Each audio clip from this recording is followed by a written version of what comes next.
కర్మ, కోరిక మరియు క్రోధం ఈ మూడిటిని కలిపితే రౌద్రత్రయం అంటారు. పరమాత్మ పరిపూర్ణుడు, పూర్ణ కాముడు. ఆయనకి ఎటువంటి కోరిక గాని రాగద్వేషాలు కానీ ఉండవు. అందుకని ఆయన్ని అరౌద్రః అనని సంబోధిస్తున్నారు ఇక్కడ. ఎటువంటి రౌద్రము లేనివాడు. కుండలి జీవులలోని కుండలిని శక్తి రూపంలో ఉన్నవాడు, లేదా సూర్యమండలం వలె వెలుగొందు కుండలాలు అంటే చెవులకు పెట్టుకున్న కుండలాలు. సూర్యమండలం మొత్తాన్ని తన కుండలాలుగా ధరించినవాడు. చక్రి అంటే చక్రాన్ని ధరించినవాడు. సుదర్శన చక్రధారి కదా, అది చెప్తున్నారు.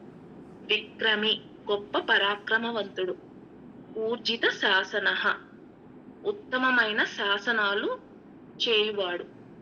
వాటిని ధిక్కరించేవారు విష్ణు భక్తులని చెప్పబడరు. శబ్దాతిగ మాటలతో వర్ణింప సఖ్యం కానివాడు. శబ్దాతిగ అంటే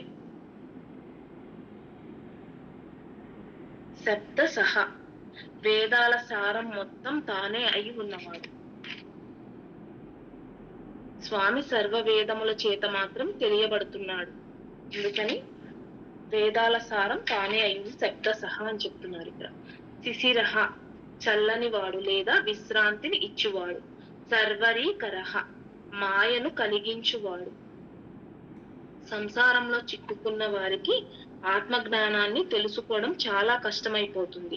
వారు సంసారం అనే మాయలో ఉంటారు. ఆ మాయను కలిగించేది కృష్ణ పరమాత్మ. కాబట్టి సర్వరీకరహ ఎటువంటి రౌద్రము లేనివాడు. కర్మ, కోరిక, క్రోధం ఈ మూడిటిని జయించిన వాడు కాబట్టి అరౌద్రః. కుండలాలు గలవాడు. సూర్యమండలం మొత్తం తన కుండలాలుగా ధరించినవాడు. సుదర్శన చక్రధారి గొప్ప పరాక్రమవంతుడు. ఉత్తమమైన శాసనాలను జారీ చేయువాడు. మాటలతో వర్ణింప సఖ్యం కానివాడు. యోగులకి సైతం స్వామి ధ్యానానికి మాత్రమే అందుతాడు. ఎటువంటి శబ్దాలకు అందనివాడు. వేదాల సారం మొత్తం తానే అయి ఉన్నవాడు. విశ్రాంతి ఇచ్చువాడు. మాయను కలిగించువాడు.